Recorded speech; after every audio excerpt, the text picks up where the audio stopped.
Good morning, guys. Welcome. My name's Randy. I'm one of the pastors here. And yes, I was gone last week. And yes, I received more encouraging notes about Shad's preaching than I ever hear about mine. Thank you.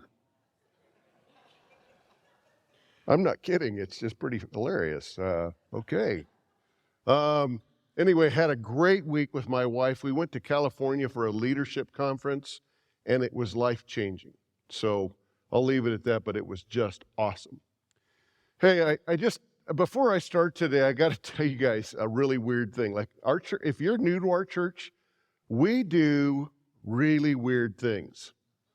So in 2017, we merged together two churches, Mountain Life and Christ Center, and we became Clearwater Church.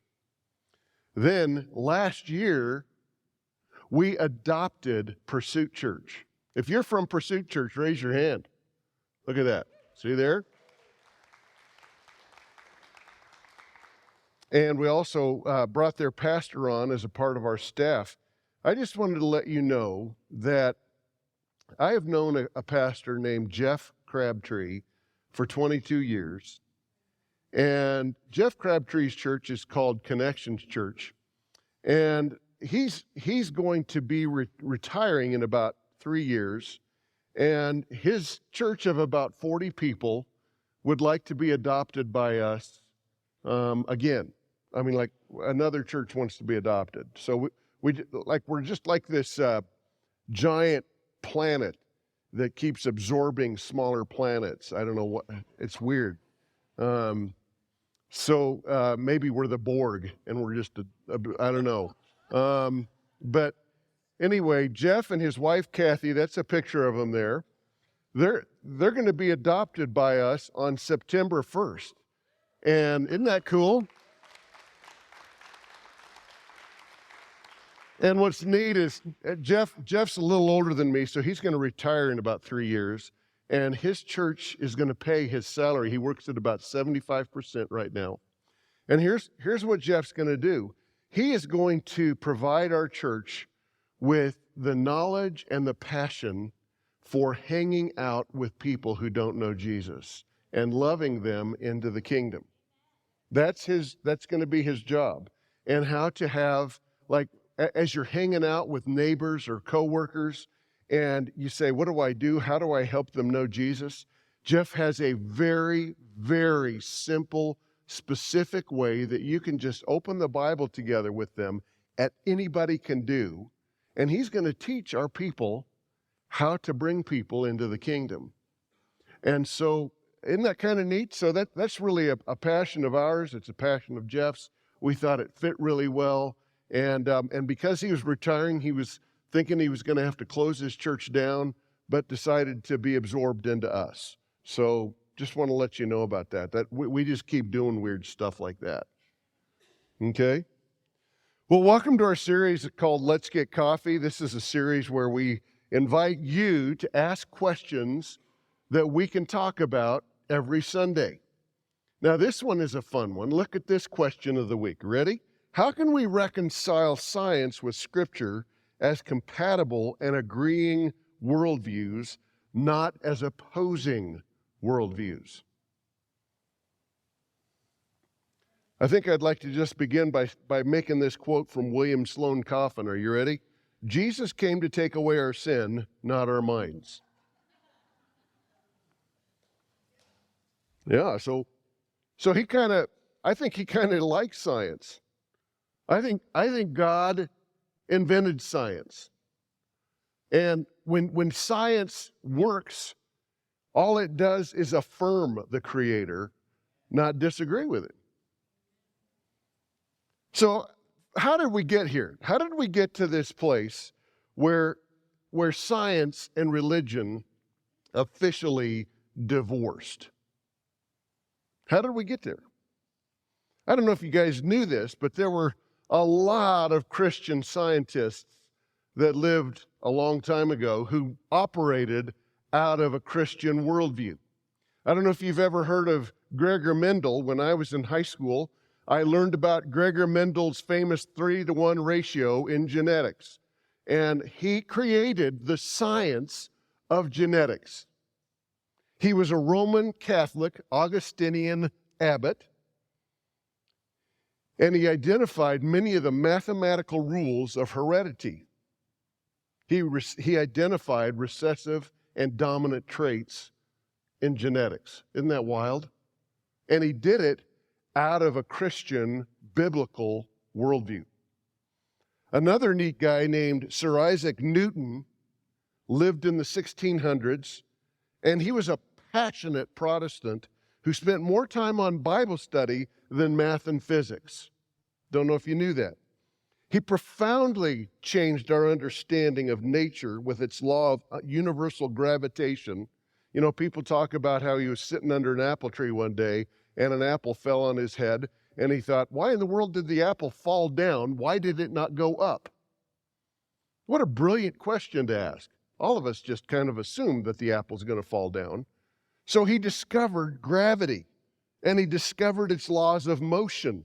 He invented calculus, which is probably, for most of us, an unhappy experience.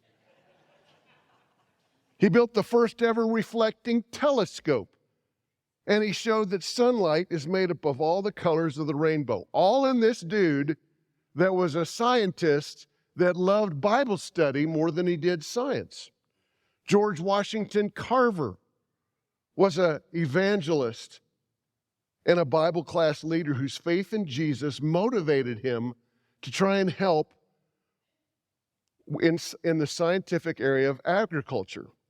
He improved the whole agricultural economy of the United States by understanding that if you sow cotton one year, which takes nitrogen out of the soil, then the next year you plant peanuts, peanuts put nitrogen back in the soil. He figured this out. Isn't that cool? So it was so helpful to our whole nation. And then there's this lady named Florence Nightingale, who was an Anglican woman who believed God actually spoke to her and also called her to be a nurse. She transformed nursing into a respected, highly trained profession. She used statistics to analyze wider health outcomes. She advocated sanitary reforms, and she is largely credited with adding 20 years to the life expectancy of people between 1871 and 1935. Whew. So, guys, for millennia, science was viewed through the lens of religion. I don't know if you knew this, but for millennia, the church was the proud holder of what we call orthodoxy. What is orthodoxy? Well, according to Merriam-Webster Dictionary, it means conforming to an established doctrine, orthodox principles, orthodox interpretation, especially in religion. So it's what is commonly understood to be what everybody holds to. Another way of defining orthodoxy is that it's conventional. They took the orthodox approach to the problem. And there's orthodox medicine. Now, I want you to understand something. The church was the holder of orthodoxy, and it wasn't completely healthy. During that time, the church did not think that reading the Bible was orthodox. And people were burned at the stake and murdered because they translated Bibles in people's native languages, because they encouraged daily Bible reading. That was a dangerous thing. The church also held to some dangerous principles regarding science. They didn't like people investigating the human body and figuring out how the human body worked. They wanted you to stay away from that. So what ended up happening was this thing called rationalism that came in the 17th century. And rationalism says this: we're going to rely on reason as the basis for establishment of religious truth. Thomas Jefferson was a rationalist. He didn't believe in miracles, so he wrote the whole New Testament without any miracles. And you can read that 2-page document in a couple days. I'm just kidding. But I just don't understand how. But anyway, he was a rationalist. Rationalism is the view that reason, as opposed to, say, sense experience and divine revelation or reliance on institutional authority, plays a dominant role in our attempt to gain knowledge. We can figure this out. Rationalism says we don't need God to tell us what to do. We can figure it out on our own. It kind of reminds me of this serpent back in the garden that said, you can figure out what's good and evil. You don't need God to do this. Now, we've all heard this statement. Ready? Right? I don't believe in God. I believe in science.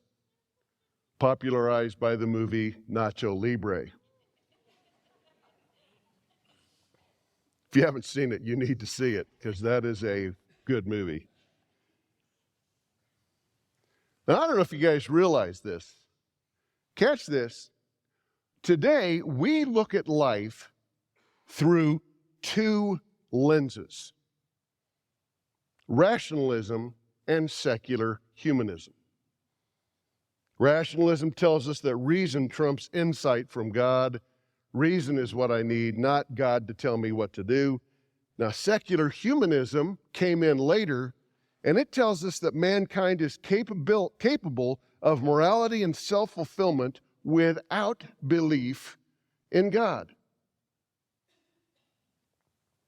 These two lenses by which our whole culture views reality has separated science from the Christian faith.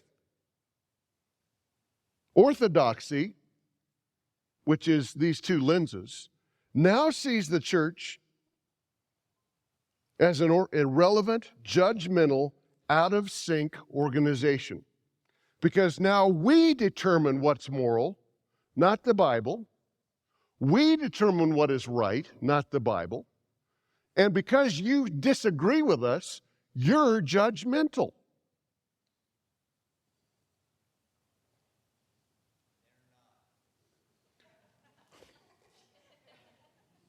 Thanks, Rich. If you're going to be a serious scientist, they say, you must let go of your silly God. If you're like, this is what's taught in all of our higher education schools, even a lot of Christian ones. I went to a Christian university, and this was the worldview in my Christian university. Now, this worldview right here, you must let go of your silly God, was popularized by the brilliant atheist and physicist Stephen Hawking. Now, this is interesting. I don't think Hawking knew which God he was talking about. He thought that the God of the Bible was just like the gods of Greek and Roman mythology.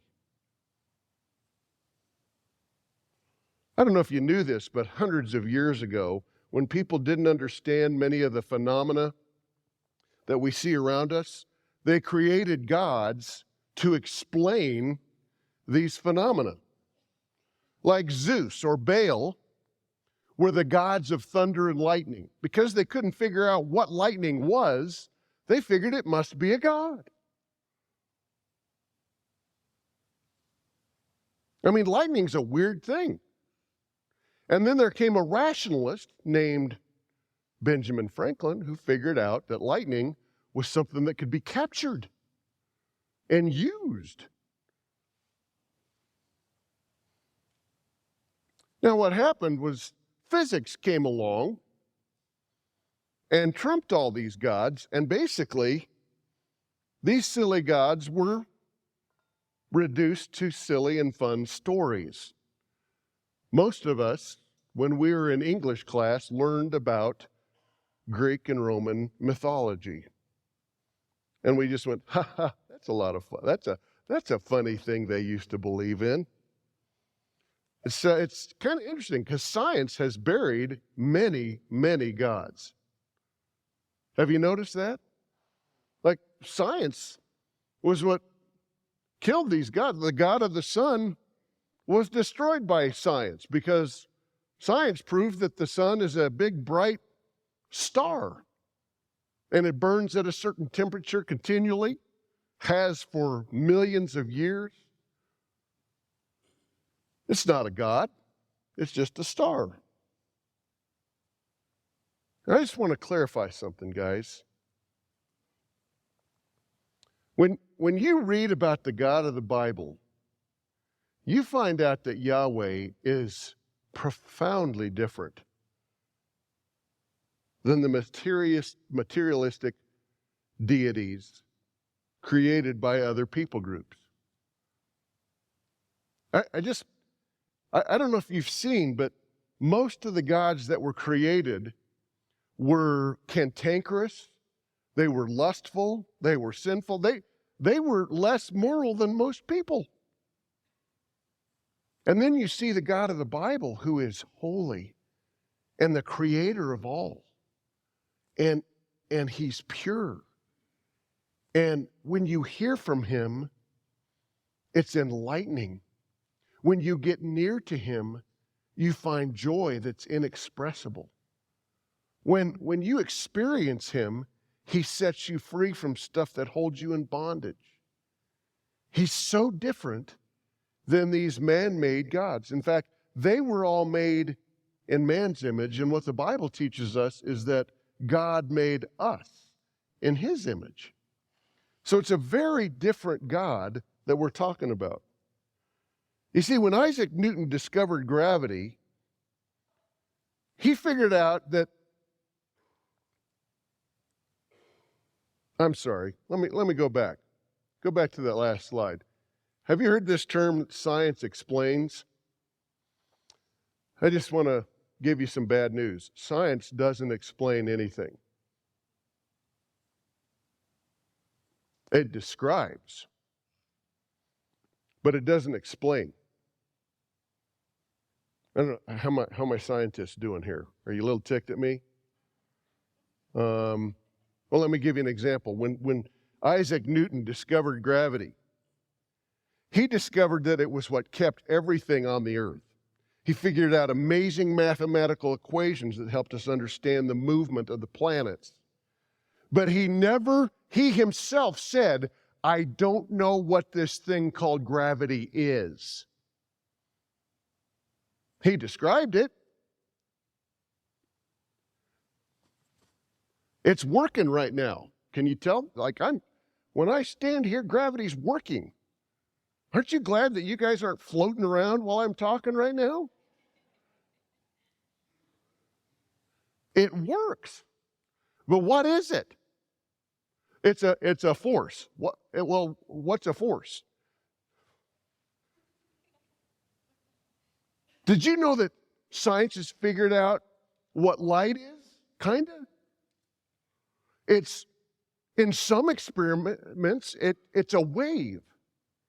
And then in other experiments, it's a particle. And those two should cancel each other out. So science really doesn't know what light is. They can figure out how fast it moves. They can figure out how it makes shadows. They can figure out all sorts of cool stuff about it. But really, what light is at the end of the day, we can just describe it. It's bright.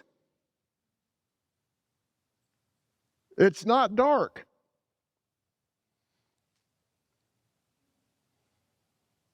Now remember, the question of the week is, how can we reconcile science with Scripture as compatible and agreeing worldviews, not as opposing worldviews?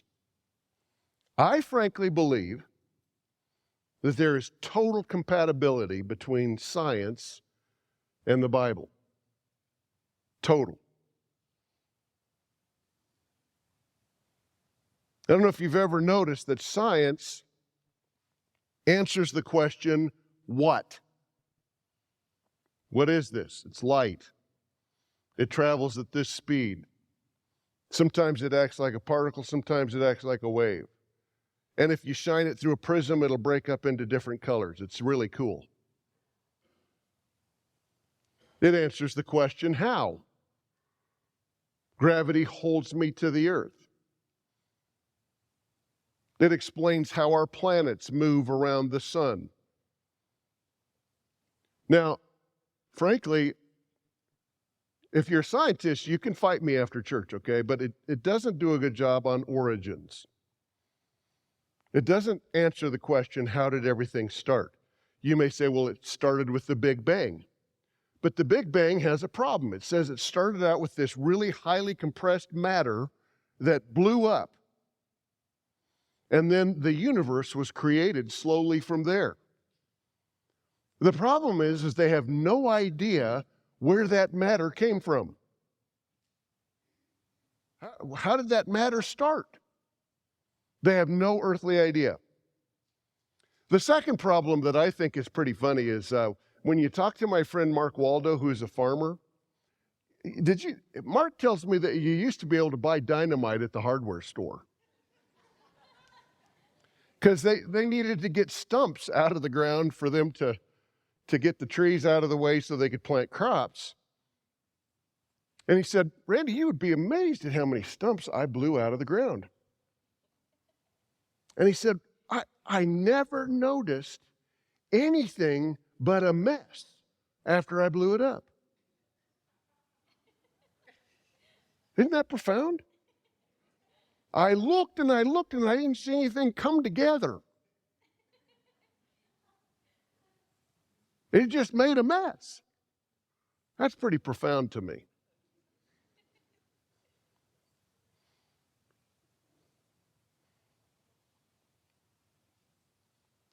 The Bible answers the question, how? It explains origins. God did it.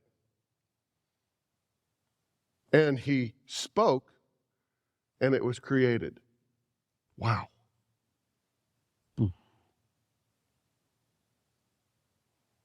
It answers the question, who? It's a beautiful thing. There's a who. People in the movies now that are created by rationalist humanists often talk about, well, I don't know if it's the universe or it's of God, I don't know what. I love how rationalist humanists today talk about pray to the universe. That's a good prayer right there. Universe, oh, hear my prayer.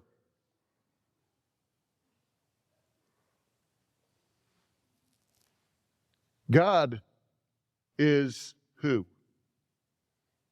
Now, I'm going to say this with a caveat, but it also answers the question, why? Most of the time. Not always. In fact, let me just say some of the time. The Bible says, why was I created? Because God loves me. He created me to love me. He created you to love you. There's a beautiful morality to this. He loves me. You say, Randy, why do you say it's only part of the time? Well, when you ask God, why did you take my husband at a young age? You can ask why all day and He probably won't tell you. Why did my child die? Why did my spouse turn evil and divorce me? It doesn't answer why a lot of times.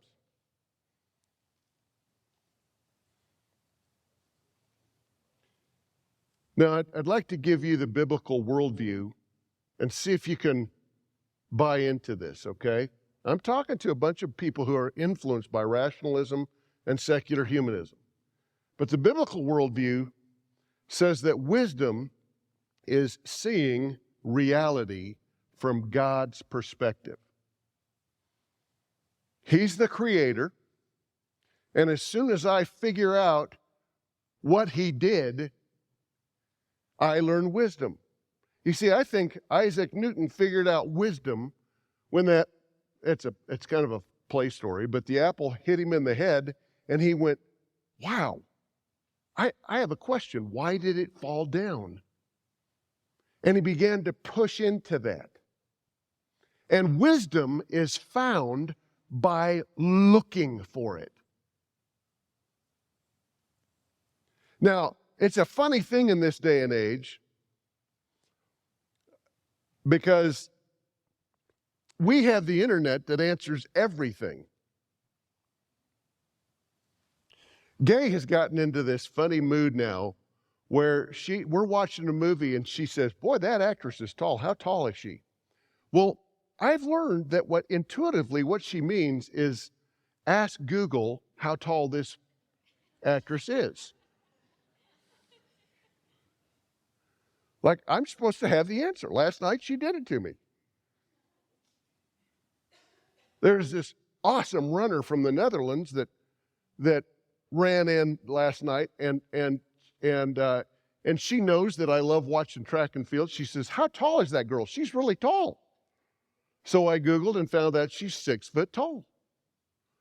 I searched and I found.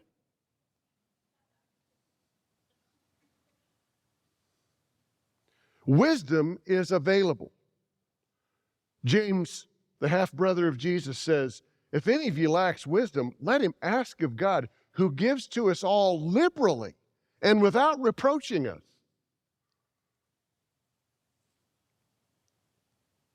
You see, I think that all wisdom is God's wisdom. He's the creator. He knows what light is, and I can figure it out.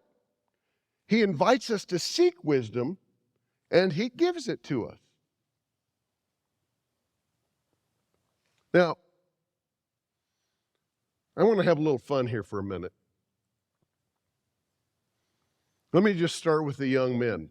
Guys, let's say you're a young single guy, okay? What if there was the most beautiful woman you've ever seen, and she made advances at you?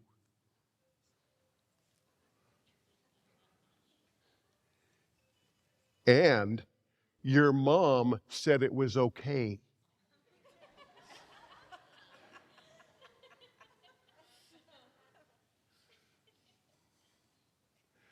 Now let's broaden it. How about older men and women? Imagine a beautiful woman, wealthy, so attractive, and she invited you to have a banquet at her house. Would you go? Man, what do I wear? Well, Proverbs paints the picture of this gorgeous girl. I like to call her Sophia.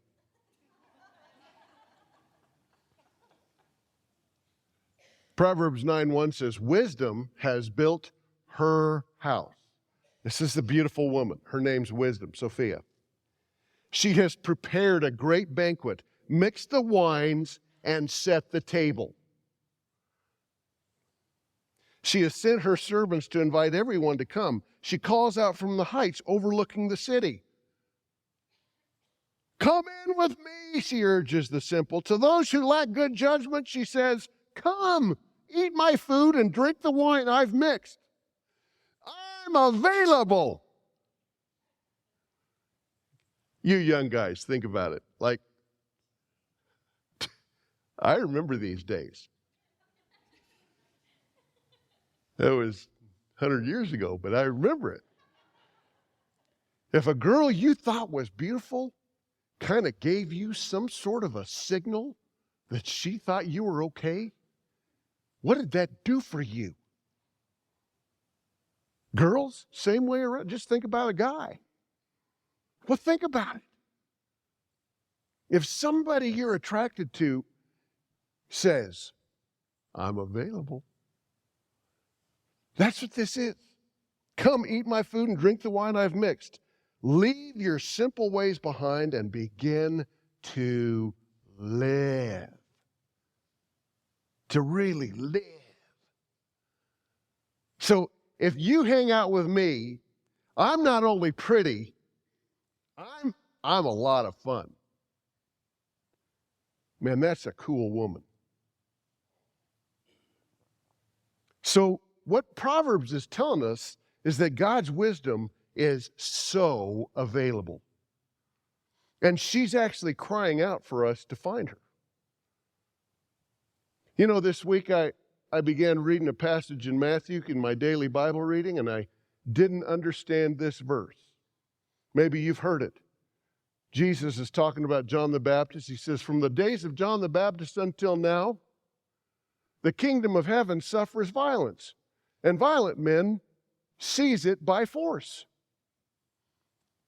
And I'm old, and I've asked God for years, what is he saying? That you've got to be violent to enter the kingdom of heaven?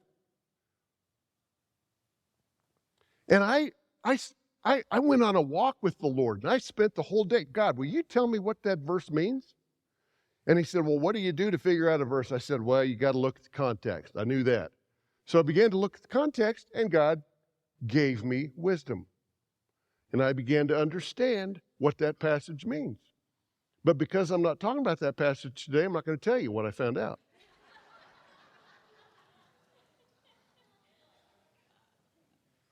But it was profound. I just went, whoa, I finally understand. But first of all, I had to say, God, I don't understand. I don't get it. And will you give me wisdom? Now read this passage with me in Proverbs 1:7. Fear of the Lord is the foundation of true knowledge. But fools despise wisdom and discipline. Now, if you're a millennial and you don't understand what I just read, I actually have this passage in a new translation called the Bible for Gen Z. Okay? So you teenagers, are you ready for this? This is what it says in that. Real knowledge starts with respecting the Lord, but fools diss wisdom and advice.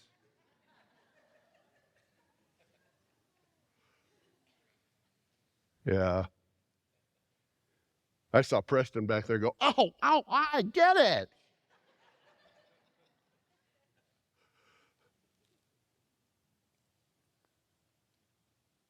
Real wisdom comes first by a relationship with God. And if you want wisdom, he will give it to you. I'd like to just show you a beautiful picture, okay? This is a shameless brag about my granddaughter, Gracie, okay? And she's 4 years old, and she's been in Beaver Creek all week, and there she is sitting in front of all these flowers. But I want to point out something about, okay, so God, what do you think about this picture? First of all, there's a little girl. And what God says about little people is that they are the greatest in the kingdom. Children are great. Do you have a problem with children? That might be an issue with your heart. Because you don't want God's wisdom, because wisdom says kids are great. You say, but they're messy? Yep. They are, well, they're irreverent. They're irreverent. They're just a mess. And they're loud. And God says they're awesome. They're the greatest in the kingdom. Then you look at those flowers. What does God say about those flowers? Jesus, who was the perfect representation of the Father, said, Solomon in all of his glory did not dress like these flowers.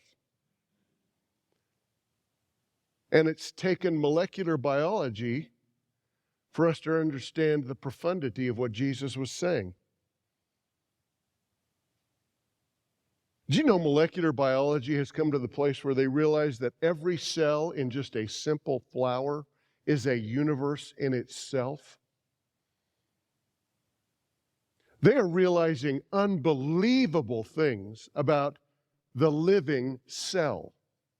And only in just a little flower that's here today and gone tomorrow, the engineering that went into that is absolutely mind-boggling. And it's partly why many molecular biologists are struggling with the theory of evolution. Because Darwin, back in the 1800s, when he pictured the idea of evolution, had no understanding of the universe that is within one living cell. It is an unbelievable machine. Now let me show you a picture of an Apple Watch and some roses. You look at that Apple Watch and you go, that thing was engineered. Somebody knew what they were doing. But that rose happened after an explosion, and after millions of years, life came about in a single-cell organism, and then that thing divided and became two cells, even though we have not yet observed a two-cell organism anywhere today. There are single-cell organisms, and there are multi-cell organisms, but there are no two-cell, three-cell, four-cell organisms anywhere. Did you know that? But then it eventually became this profound rose.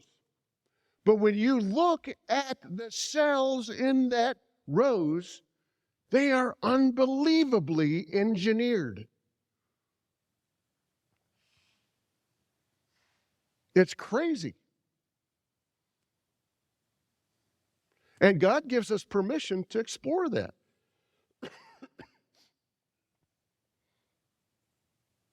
How you feeling about this, guys?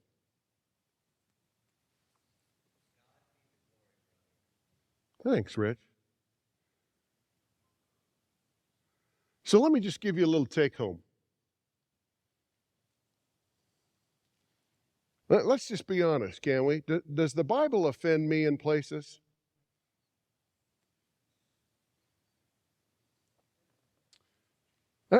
I talk to people almost every week who are offended by something in the Bible. And we're typically offended by it because we are looking at life through a secular, humanist, rationalistic lens. Because the Bible, it gets like, as I continue to read the Bible, and I'm impacted by our culture. Every day that I read it, I go, God, this is so weird compared to what people think like today. The Bible is just a different worldview. But if it offends you in places, did you know that God's not offended that you're offended? He's a big boy. He can handle your offense. And he invites you to tell him you're offended by it. And he invites you to begin to seek wisdom. Not just to seek wisdom that'll prop up your perspective, but also wisdom from other sides. It's really okay.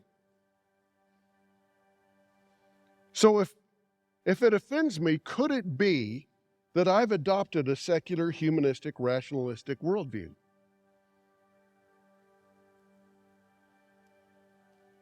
And the third question I have for you today is, how willing am I to seek God's wisdom rather than man's?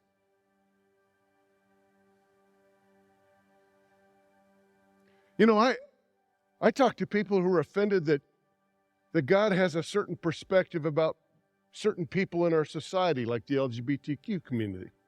They're offended by that. I have friends that are offended that God is so limiting on the idea of sex, that it's primarily to be done, in fact, not just primarily, it's to be done in the arena of covenant marriage. They think that's oppressive, shaming. We have all sorts of different perspectives that offend us about the Bible. How willing am I to seek God's wisdom and say, God, will you show me why you say this? And is there scientific evidence to show me that this is right or wrong? Because science, if it's created by the Creator, at some point is going to reveal to me truth. So the way that I put the two worldviews together is to say that God desires for me to understand science. And He's not scared of it. He's not scared that I'll figure something out that I can't see in the Bible. Did you know that for centuries they thought that David was not a real man because there were no archaeological evidences of David? And then, not that long ago, just in the 2000s, they found a stone in Egypt and it talked about the house of David. And all these archaeologists had to say, well, we guess the Bible, what it says about David is true.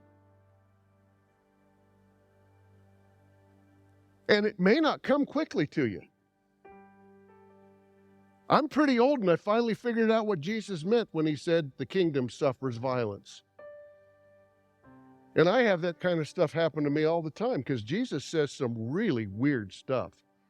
I'm just being honest with you. He says stuff that you just can't understand without God giving you wisdom. So let me encourage you to pursue wisdom passionately. Don't just go by what you feel. What you feel is not wisdom. Pursue the wisdom of God. Will you join me in prayer for a moment? How many of you would be honest with me and raise your hand and say, I struggle with different parts of the Bible? And just be honest about it. Man, just all over the place. That's a lot of us. Thank you. That's an honest perspective. And I frankly have my hand up as well.